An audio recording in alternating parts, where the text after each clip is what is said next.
Ahoy there, listeners, and welcome to another episode of the Captain's Horror Meltdown. My name is Cammie, and as always, I'll be your captain on this journey, and I am joined, as always, by the ship's Toad Whacker. Ooh! Yep. I spent some time in Australia killing cane toads. Did I? Yeah, you've forgotten all about it because you were pissed. During the acid years. It was. It was pretty cosmic. Yeah. Some of the tales were wild.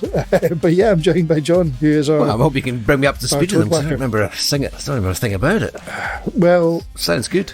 Maybe when we start recording... Well, we already have started recording this episode, haven't we? Yeah.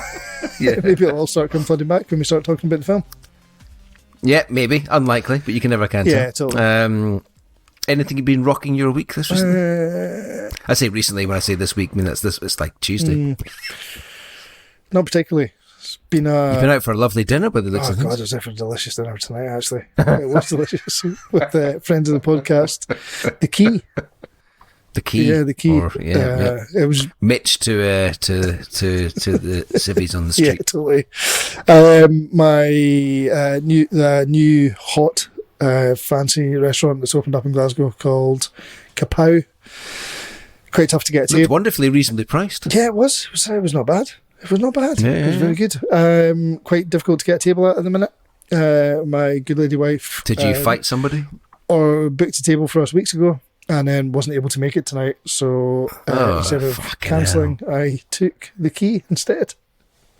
Wow, how romantic. It was very romantic. Very romantic. Well, this being the week of love with Valentine's Day, of course, at the end of the week, which will actually tie into, although we'll never get anything released in time, but will tie in to the next instalment on the chain. Yeah. Well, it's been a romantic week all round, I think, for everyone. Totally. What about you? What about how's your week been? Well, school holidays, that's always romantic, isn't it? It's not our school holidays. That sounds actually really dodgy. I'm going to retract that. So Alexander's off school. It was the ultimate dinghy yesterday from Cormac, who's Alexander's 3-year-old brother who still goes to nursery. And asked Cormac on Monday, he's like, what do you want to do? Me and Alexander are going to be hanging out here. He's like, I'm going to go to nursery and hang out with my nursery friend. I was like, right. Wow. Unbelievable. Do you want a paddle with that dinghy? Yeah, totally. Lovely. Which was only trumped by the ultimate romanticism of driving your wife to hospital for hysteroscopy. Right. Yeah, nothing to worry about. But I only mention it as the guy who was undertaking it described her as having the womb of the week.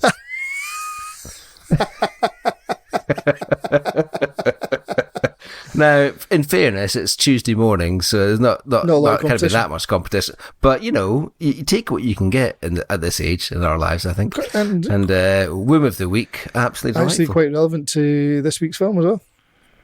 It is very much so. Lots of general fertility, pregnancy stuff going on in this film, which is. I bought something today though. What'd you buy? Well, I tried to kill time whilst Rachel was getting things done. Well, I had Alexander with me, obviously, and we went to Cameron Toll, which is a sort of shopping centre I've not been to in ages. It's kind of weirdly empty. Yeah, it's odd. We went to like the Sainsbury's, and I've been there before, and it's a very strange place. It's like this. It's like shopping on the moon. It doesn't look anything like it, but it kind of has the vibe of Dawn of the Dead. A little bit. Yeah, it does. And, to be honest, with the clientele, it's not a million miles away. Yeah, that's true. But I took Alexander to a toy shop just like to fucking kill some time and thought maybe I'll get an idea for his next birthday or something. And it was just a general toy shop, plastic crap everywhere. And then I saw something and I was like, oh, wow, that's amazing. And I got closer to it. It's like, oof, what is that? And it was 15 quid, but reduced to £3.50. It's like, I'm going to have to buy that. And it's that. Oh man, what is that? Is it? It's horrendous. It is horrendous. Has it got real teeth? they're like realistic teeth, I think is the best way to put it. So it's kind of like a demented looking toy bear. Is that a bear? It kind of looks like a monster. Sort of. It's got like different colours and sized buttons for teeth. Eyes. Jesus. But it has like realistic human teeth. That is horrendous. I was like, you walk into like a general toy shop full of these guys are called fugglers. What? Fuggler. Which they have given, I can't remember what they call it, but I think we know it stands for fucking ugly. They've called it something else, but we know. We know they're really fucking. And if a Doc friend of the podcast is listening, I actually have bought one for his life partner, Jane. Nice. But he can't tell her because it's for her birthday. I originally saw them and thought, man, I think Jane would love that. Because Rachel's always struggling for a present for Jane and gets her something bird-based. And I just saw this and thought, tell you what, if Jane doesn't like it, yeah, and if Jane doesn't like it, Doc will fucking like it. Doc will love that. But it's a different version. No, okay. So I got this guy. So I'm actually planning, after we finish recording, I'm planning to go on the website and see if they've got any left and just like buying all the variations of nice. them. I'm looking forward to catching up on more of them, actually. £3.50 for that. Why wouldn't you buy it? Look at it. Yeah. God, you can make I'll give you a night. On the back of the box it says, sleep with your mouth shut. Touch disturbing. Oh, Jesus. But you know, the signs were there. It was like, what is this doing in a general toy shop of plastic shit? And it's obvious why it's been reduced to £3.50 because it's fucking terrifying. Oh, yeah, totally. I mean, who's going to buy that for a kid? It's only adults buying it for adults, really. Yeah, totally. There he is. Wigged out. Utterly wigged out. Demented. Might get you one. You should. I'd like it. Well, I'd probably. Damn right you will. I think what I'd do is I'd maybe tie it to the front of my truck. Yeah. Oh, or put your. Fucking horrendous. It's amazing. Or maybe put little Chris in its mouth. Oh, dearie me. That's going to be one of those episodes, isn't it? Yep, sorry. Well, it's because I don't really have much to say about the film, so I'm sort of padding things out with horse shit. Talking about the film. Shall we go on with it? Get in. Yeah. So here we are. Next film in the chain. Last film we watched was They Live. The link is Ready Roddy Piper. It's not the last film we watched, They Live. It's the last film with the chain. Come on, Captain. Yeah. We never know what's going to happen. We've got no idea. We're totally muddled up. Utterly muddled up. Hopelessly muddled. But anyway, we're having fun. So, yeah, the link is Ready Roddy Piper, and the film is 1988, Hell Comes to Frogtown. Directed by, now, let me get this right, Donald G. Jackson and R.J. Kaiser. Oh, there was two. There's two of them. That's what's listed on Letterboxd anyway.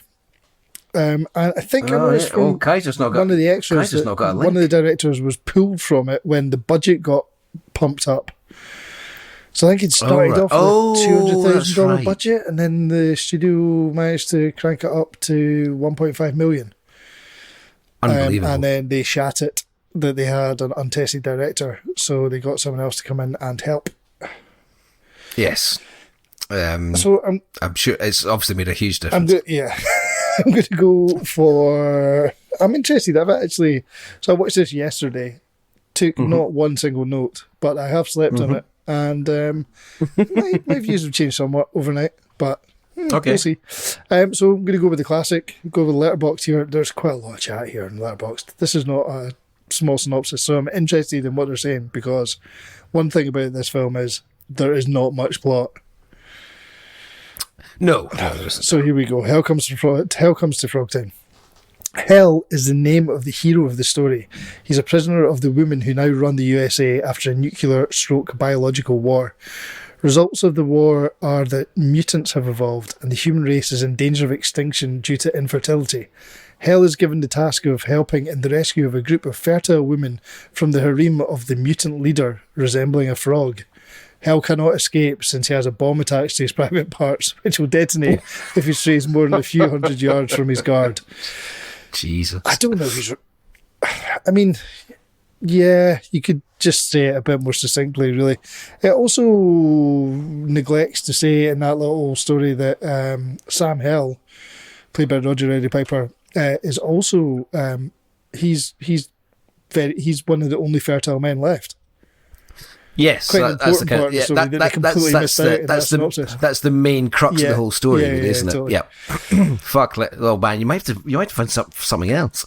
Letterboxd is just mad. That was just bonkers there. That was just nuts. I should have actually looked at that. What are the synopses in Letterboxd? I mean, how did they arrive at that one? I have no idea. Is it like someone submits it and they just accept it, or what? I don't know. Well, you're asking me too many questions. I'm asking you one important question. Yeah, I'll look into it for the next episode. How about that? Okay. Does that work? Does that work for you this time round? Whatevs. Oh, whatevs, man. So, Hell Comes to Frogtown. Do you have any background to this film? I was fairly convinced that I'd seen it, and then I became convinced that I hadn't seen it. And then I started watching it. I was like, this actually is coming back to me, which doesn't forebodes badly for what I think about the film. Is that I, don't even remember watching it in the first place until I'd been rejogged by kind of. I mean, you know what it is? It's one of those things. Have I seen a film called Hell Comes to Frogtown? Of course I fucking should have seen that. Of course exactly. I should have seen that. I know, that's what I'm thinking as well. I mean, shot on film, but straight to video in the States, and I can guarantee it was straight to video in the UK as well. There's no way this got cinema release.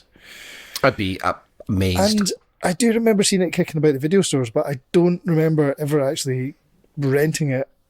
I don't, either. But years now as well on Blu Ray. Yeah, I've not. I only bought it because you fucking suggested it. Yeah, sorry about that. We need to talk about your suggestions. Well, we've got an interest. Well, thankfully, someone else has decided on the next one for us. Yes, yeah. Well, we say thankfully now, but again, that's a bit of a blast from the past. Yeah, totally. Well, it was. In fact, it was Verti who suggested that to me today for our next one in the chain. Okay. Which we'll reveal at the end of the show. But he interestingly, he thought he'd seen the film as well before. He thought he'd seen Hell Comes to Frogtown. Oh, did you watch it together? We did watch it together. And our pal Jamie was around as well. There was some general bafflement from Jamie. He was just like, what the fuck is this? Like, at least I knew what I was going into and how bad it was probably going to be. But Verti thought he'd seen it before, but he thinks he'd probably seen it on TV late at night. I was wondering if it was a movie drone film. I don't think it was a movie drone film though, but I'm not sure, but I could have seen it surfacing on some channel at some point without question. Yeah, definitely. Yeah, I don't think it would have been movie drone. I don't think this is movie drone material. No. But so that's interesting. Neither of us. I was obviously when I was out for dinner with the Key has seen it as well. But I think he said he'd seen it a couple of times actually. So, Jesus. Yeah. So there you go. What are your thoughts on the film? Well, I'm going to be honest. I'm not envisaging this being one of our longer episodes. Okay. Well, let's just start with Okay, let's say. So the film itself is 88 minutes. Yep. So short film. It's well within. Man, it's a shame that 88 films hadn't got it. Yeah, 88 Films puts out a film from made in 88, released by 88 Films, 88 minutes long. Man, could have been the perfect film for them, but well, obviously it wouldn't because it's Hell Comes to Frogtown. But hey ho. Yeah, I mean, it feels quite long for 88 minutes. Oh, dramatically long. It's like War and Peace with shite frogs. Are you much of a post-apocalyptic future film fan? I'm going to be honest and say not really, no. I'm not the kind of person that gets particularly moist about Mad Max in any of its forms, latter or Mel Gibson. It's because you're a weirdo. Yeah, maybe. I mean, like even sort of zombie post-apocalyptic films, I'm not that bothered about. Yeah. What about Hardware? We've seen Hardware a couple of times. Richard Stanley. Yeah, no, I think that's something different altogether. Yeah. I don't really see that as a post-apocalyptic thing. I just see it as like some extremely fucking weird film that was made. Which, don't get me wrong, this is an extremely weird film. It's amazing that they got a budget boost for it. It is. I was saying it really is a product of like that time where there was a complete scramble for content to put out onto VHS. Yeah. And films were getting shot properly on film just to be released on VHS. Absolute insanity. Absolute insanity. It's a weird one, this. Really, you want to go into a film called Hell Comes to Frogtown absolutely fucking pumped and come out of it really excited, don't you? Like you've seen a film called Hell Comes to Frogtown. Yep. And there are some great elements to it. I mean, the frogs are great. The bizarro... the frogs are great, but shit, but great. If you know what I mean. The physical effects. I mean, they are shit, but great. I mean, some of the frogs are really awful. What's your favourite frog? In this film. Yeah. Oh, thank God it wasn't in general, because I would have struggled with that. Because I mean, the list is long. But I really like the kind of big general boss frog. He's good, but I think my favourite is the one that has the fez on. Well, that as soon as I saw a frog with a fez on, I was like, Cammie's going to fucking love that. I was fucking overjoyed. A frog with a white tuxedo and a fez. Fucking tremendous. Anything with the fez for you is just like ready to... It's just that, that's steamrollered, ready to rock into Cammie's vision. Who doesn't love a fez? Exactly. Animal with the fez, you're all over that. Totally. I'm all about just any an inanimate object with a fez, anything with a fez on, that's like you're basically woofed. Spanking off madly, yeah. You're fez heavy. I am fez heavy. I mean, although that was my favourite frog, I would say I liked most of the frogs. I was quite disturbed by the female dancing frog. Well, why wouldn't you be? Yeah, it was really horrible. To be honest, if you weren't disturbed by it, then you might want to have a wee word with yourself. It was. I mean, I thought the frog effects were very good. And I thought the location work was amazing as well. Yeah, I'll grant you that. The locations were pretty cool. Steel mill, which apparently... Yeah, nice. Apparently was used in Terminator 2 as well. Ah, so right. Wow. Very exciting. Christ, disused things stay around for a while. Yeah, totally. Yeah, shit. Well, these were probably made about the same time, weren't they? When was Terminator 2 was like 1990 or something, wasn't it? Yeah, fair play. Not long after this. Sorry, I just think about this and Terminator 2 and sort of class them different. Yeah. Well, the thing is, it's got quite a lot of the sort of hammy, stilted acting that you get in quite a lot of trauma films and stuff, but without just being anywhere near as fun at any point. It just never, the fun level never really kicks in. And this leads to my biggest problem. Sorry to interrupt, but my biggest problem with this film is that it is trying to be a B movie. Yeah.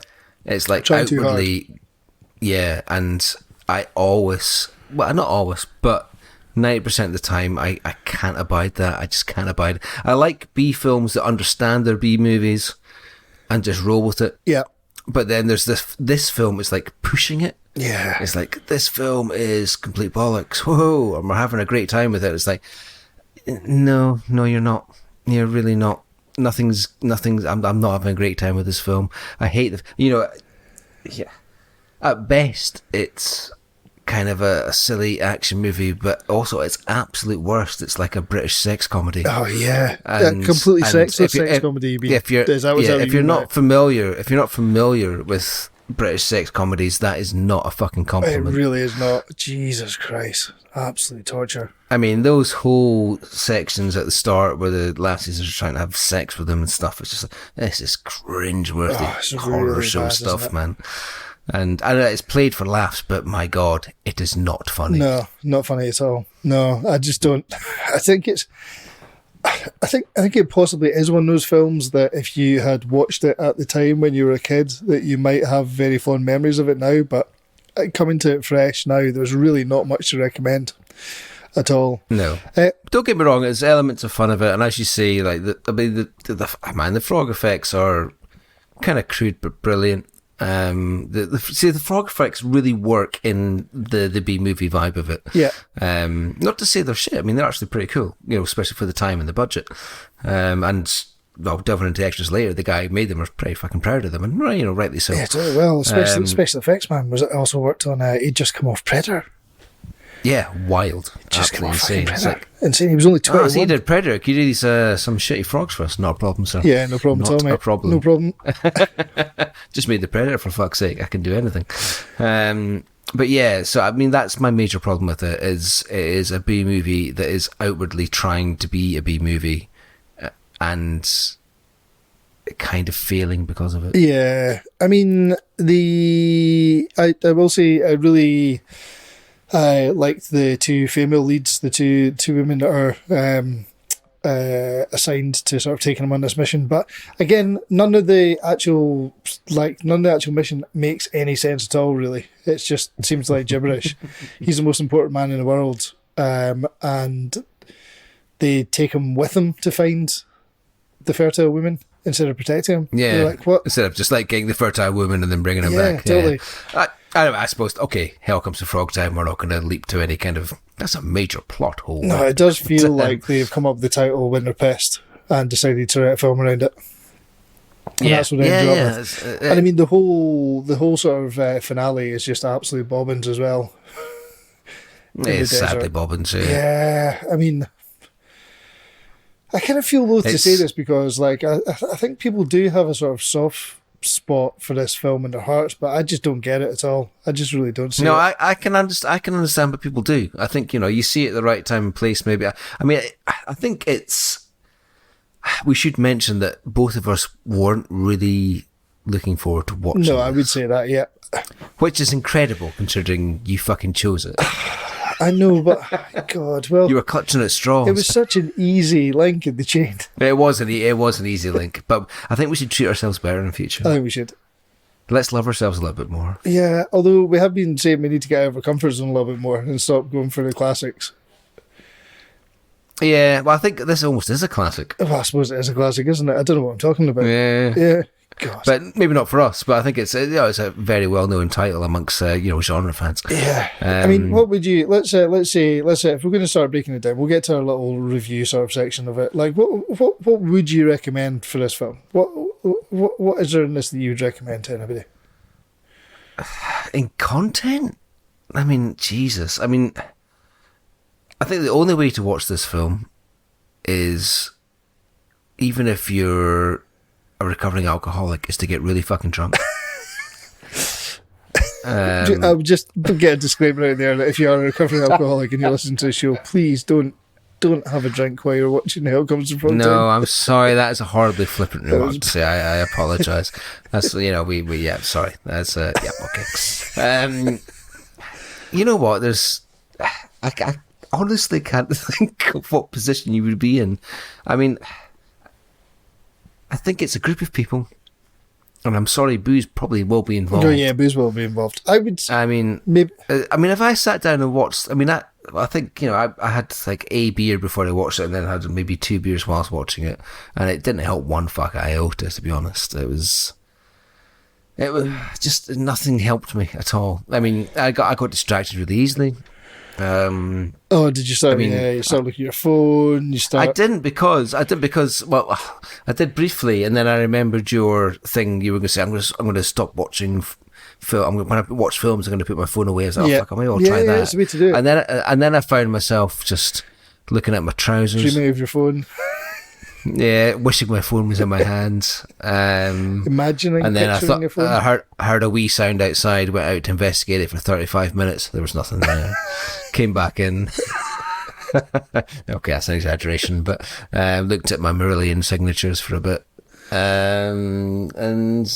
Just was thoroughly fucking bored by the whole thing. Yeah, shit. I have to say, I sort of watched it in company, and we had a bit of a laugh, just sort of laughing at how fucking mental the film is, I guess. Yep. I can imagine, I don't smoke weed anymore, I can't even imagine it anymore, actually, Jesus. But I can imagine back in the day that it would have been quite fun to watch this stoned, maybe, a couple of folk. Yeah, I think certainly in maybe after some mushrooms or something like that, might be quite wild. Mushrooms might work, but I think even today, if I took mushrooms and watched this, I'd think I'd be pissed off that I'd wasted my mushroom time on this film. Yeah, possibly. Maybe just want to go outside and enjoy nature a little bit. Maybe. So I'd go and see if you can find some real frogs. Yeah, totally. Why wouldn't you? Yeah, totally. Yeah, I mean, I am the same. I mean, like I said, the two lead female actresses are sort of pretty fair game in it. They have quite a good laugh. I didn't actually. Who are they? The woman with the blonde hair. I didn't actually recognise her, but Sandal Bergman. Oh, there was thing is I kind of recognised her, but yeah, apparently she was in Conan Barbarian. Yes, and yes, I mean there was quite a lot of chat in the extras, which I've probably mostly forgotten, but I'll try and recall some stuff. But I just having a look at her actually just now. She was actually in Conan the Barbarian, Airplane 2, the sequel, Xanadu, Red Sonja, and Red Sonja. That's what very excitingly for me, because it's a film that is that I know that all you guys. I remember a Meltdown when you all said you'd watched it. A film called The Ice Cream Man. Oh yeah, which I've picked up and I haven't got around to watching yet. Oh, is she in that? Yeah, apparently. Right. Yeah, okay. With Clint Howard as a. Oh, that's many years on. As a murderous ice cream man, maybe, is he? I don't know. Yeah, well, I say that. I think actually it was on. I think it was on at Tippadon many years ago. But for some reason, it always seemed recent. I don't know why. Yeah. Well, I think it was 90s or something like that. Recent in the terms of being alive. Yes. Yeah. No, I mean, the only thing I'd say is that I picked. The price tag was still on this. I bought it a long time ago, and it cost me £6 back then, brand new, sealed. Wow, I think I had to pay £8. Oh, did you? Shit, man. Yeah. So you owe me at least £2. Yeah, sorry about that. I'm going to get to my ratings. I'm just going to give it. I'm going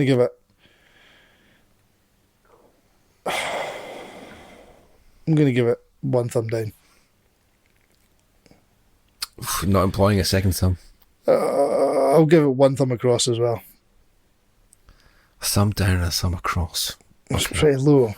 If I'm going to say watchability factor for me on my thumb watchability it's through the floor. That's it. I will never watch this again. To be honest, if this came on at Meltdown, I'd leave and go to the pub. And I'm not joking. Shit, I know he's not joking. Or just sit outside in the freezing September, October weather, wherever that might be. Yeah. And probably have a much better time. In terms of the film, man, I'll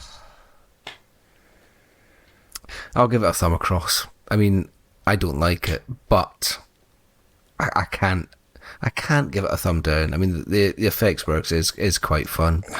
It's got elements that I quite like, so I couldn't possibly give it a complete thumb down. Yeah. If I could give it a quarter thumb, I'd go there, but that's not within the realms of this. Let's not introduce quarters. We're not getting into quarter thumbs. So it's one down for watchability and a thumb across for the film. Yeah, I think, and that's being a touch generous. I think I'm the same. Do you know what I mean? I can see why this appeals to some people. I see why people loved it back in the day. And I just think that there's a lot more genre films out there that have a lot more going for them than this. Totally. Okay, well, there you go. And shall we move on to the next section then? I'm going to delve into the Blu Ray. Let's do it. Woo, Blue!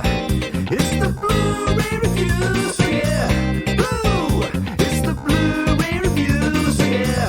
Blue! It's the Blu Ray reviews, yeah! Blue! It's the Blu Ray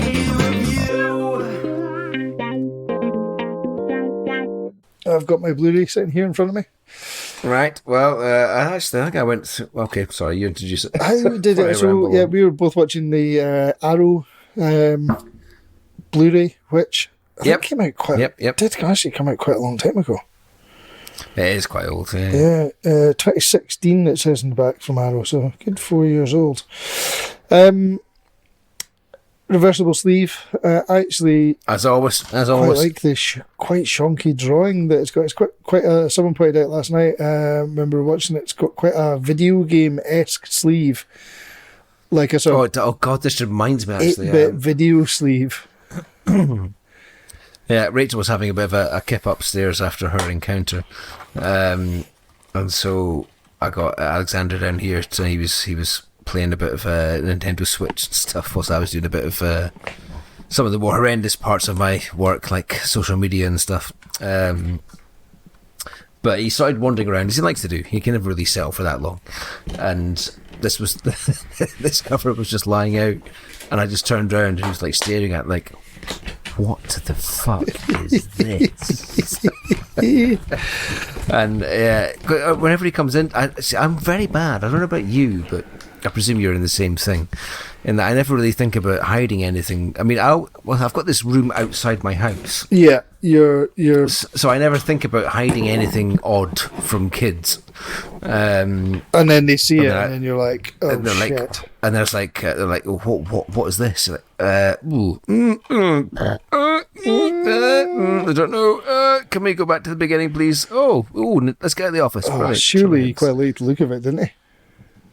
He also looked at my vinyl and said, "Dad, you've got a lot of books." You're going to get him into your vinyl, but also he's not allowed to touch your vinyl ever. No. Oh. In fact, not even look at it. What do you make of the old Arrow Blu Ray then, of Hell Comes to Frogtown? It's good. I mean, the picture quality, I was surprised, man. Very surprised. I think, I'm sure there's probably other editions knocking around, but I mean, this looks really good. I'm going to be honest. I mean, they have done a bit of a treat on this one. They have. And actually, I'm just going to nip back and just say that we didn't really talk about him at all in it. Roddy Piper, not very good in this film. Well, he's Roddy Piper, isn't he? I mean, he was all right in They Live. Was this after They Live? Same year. Okay. Oh, so before, after probably. You think it must have been after? I'd imagine. Hopefully he's just burned out, and that's why he's so bad. He's burned out within 2 months. God, yeah. I tell you what. I mean, like, picture quality aside, looking at the extras, his interview is one of the most uncomfortable things I've ever watched in my entire life. I can watch it. I got about 5 minutes in and had to stop it. Did you watch the whole thing? I stopped it. I got pretty far in, but eventually I just couldn't take it anymore. Is he like not well? Was he just not well? I mean, I know he was quite ill quite a lot towards the end of his life. He seems mentally ill in this. Well, he's if I'm being totally honest, dead now. He is, yeah. I'm never going to sort of say anything bad about the guy, but I found this interview extremely uncomfortable. Like, he seemed like he was suffering from something. He's not all there. Yeah, I don't know if he was like alcoholism or... That's kind of vibe I got to start with, and then I was like, I feel a bit uncomfortable watching this. I don't know if it was alcoholism or if he had some sort of... Maybe he's taken a hell of a knocks in the wrestling or whatever, do you know what I mean? Yeah, God. I think maybe possibly everything bundled up into one thing, but I found it one of the... I mean, as you say, I couldn't watch all of it. I found it extremely uncomfortable to watch. Which is a shame. It's a good 20 minutes plus, I think, the documentary. Yeah. I mean, don't get me wrong. It's a good effort, but I mean, yeah, as I say, just for me, super uncomfortable to watch. I mean, I found the rest of the stuff like light-hearted entertainment after that. Yeah. The Steve, I watched the whole... He just seemed like he, I don't know, he seemed like he was always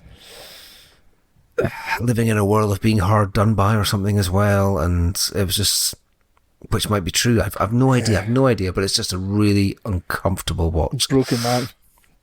Yeah, and it's not. It just seems a bit sad, but there you go. And did you? I watched the whole of the Steve Wang feature, which was great. The guy who did the special effects. Yeah, he was great. He was really amiable. Yes, it was a real tonic after the. Yeah. And then I didn't watch much of the Amphibian Armageddon, which is the guy who played Commander Toti. I did actually like the fact there was a character called Commander Toti.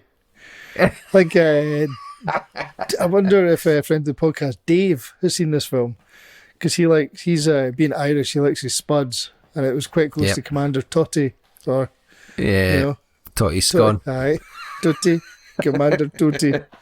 I think I watched pretty much all of them. And yeah, I mean, they're all quite interesting. I quite enjoyed all of them, to be honest, other than the Roddy Piper one, which, I mean, I think, was it maybe Callum Waddle that did these ones? It was Callum and Nomi, yeah. Yeah, and I'd be really interested to... Oh man, it'd be nice to speak to them at some point on the podcast. It would be if we can fascinating do it. actually to speak to them. I keep meaning to get in touch with them actually. I'd said that we'd actually get in touch with them about this and it completely slipped my mind. But yeah, I mean, it'd be interesting to find out what he was actually like. I think Callum's a big wrestling fan as well, or was back in the day, right. and actually used to write about the wrestling as well. So I think there was that would have been a dream job. Yeah, exactly. So it just shows how long him and Naomi have been making these documentaries as well. They've done well for themselves. Yeah, totally. That's good. Lots of good stuff coming out on various labels. Give them a look up. Yep. But yeah, I mean, the extras are pretty short, but they're succinct and they're nice. And, you know, as I say, the effects one is really, really good. Really enjoyed it.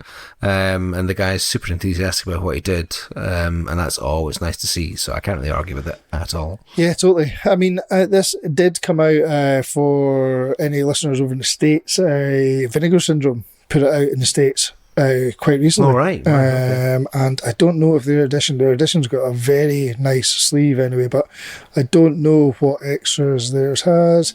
So they've got, oh, holy shit, it's got a new 4K restoration. Wowzer. They have copied over all the interviews that were on the Arrow one. Right. Also the extended scene and the theatrical trailer, which are all in there as well, but they've got an audio commentary as well. Which there's no audio commentary on this one, I don't think. Who's that from? Who does the audio commentary? Yeah. The cinematographer stroke director Donald G. Jackson and writer-producer Randall Frakes.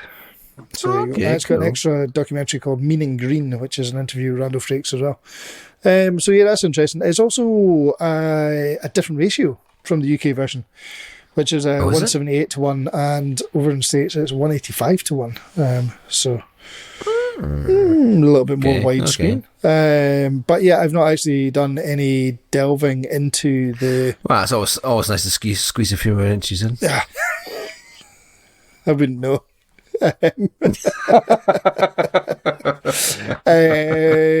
So yeah, looks like that. I mean, Vinegar Syndrome are just absolutely knocking it out of the park with all the releases these days. Absolutely tremendous. Even if the films they are releasing sometimes are incomprehensible nonsense. Hey, they're out there doing it. Yep, totally. Absolute props to that business. Yep. So yeah, what is your chat then? What do you think of this edition? You give it a thumbs up? It's great. I mean, you know, if you like this film, then you're going to be far from disappointed. You'll be over the moon with exactly, this. Of course. As to say, if they've ported over the extras, and you've got an extra commentary, then I guess the Vinegar Syndrome probably one to go for. Yeah. But yeah, I mean, you know, as you say, I think you could probably pick this up for about £6, £5 second hand. So yeah, if you're a fan of the film, if you're a fan of the film, surely you've got it. You probably have it already. I think you probably have to. If you don't, I'd recommend it. If you're into this, then fair play, get involved. Totally. And will you be loving it or listing it? Listing it. Yeah, I think I will. As well. I'm not even listing it. I mean, the bins get put out tonight, so I might just chuck it in there. There you go. Straight in the bin, straight in the skip. Just looking up on... That's a bit harsh. I'll tell you what, if anyone who's listening to this doesn't know anything about Hell Comes to Frogtown and wants to watch it, I will send you my copy. Well, yeah. So get in touch. Get in touch. horrormeltdownpod@gmail.com. Yep. You can hit us up on Facebook at the Captain's Horror Meltdown. Something exists on Twitter, but I can't remember what it is. So basically, honestly, I swear to God, if you haven't seen this film, and like I don't know you personally. not even Dave giving me a text, I'll fucking take it. No, that's not happening. some random person that I've never met before, if you want this, email us, horrormeltdownpod@gmail.com. Hit us up on Facebook, The Captain's Horror Meltdown. I will send it to you. I'll tell you what, if text Cammie on 07... Sorry, do you know what? I'll tell you what, if two people want it, then someone can have my copy as well. I'll post it out to them. There we go. Charge. There we go. But I will say, just having a look online, so on CEX, at the minute they're selling it for £8, and but they'll buy it off you for a £5 credit. Oh, really? Yeah. Well, guys, you better get in quick, because I know where that's going. I don't think we really have to have any chat about the BBFC with this one as well. I think it's always been unscathed. Straight through. Yep. So straight through. No bother at all. Which leaves us high and dry, coming out the other side to... Well, we don't know what episode's going to be next, really, do we? We know what next episode on the chain is going to be, though, however. Yes, as far as chain episodes go, we do know. Are we going to have any side missions? What are our thoughts? Oh, we've got a possible couple. We've got a couple of possible side missions, yeah. Which might have already happened before this comes out, so I'm not even bothered chatting about it. Yeah, but the next episode on the chain is going to be The Lost Boys. Wild. Yep, 80s The Lost Boys, with the starring two characters called the Frog Brothers. So you can see what the link is there. That's pretty heavy. And I have not seen The Lost Boys probably since the VHS days. I don't think I had it on DVD. Yep, I'd back that up. And I am very, and I say very fucking excited for the oiled up sax man. God almighty, well, you always are. I cannot fucking wait. Any man that's oiled up, you're straight in. Yeah, absolutely. Yeah. It's like when you mentioned it, I was like, oh, yeah, looking forward to it. I've not seen it for a long time. But sure, it's going to be like an 80s nightmare, but I'm quite looking forward to it. Quite looking forward to it. It might be, but we'll see. Excellent. All right. Well, thanks a lot for joining us, folks, and we will catch you again next time. Either with the Lost Boys or something else altogether. Cheers now. Cheery, bye, folks.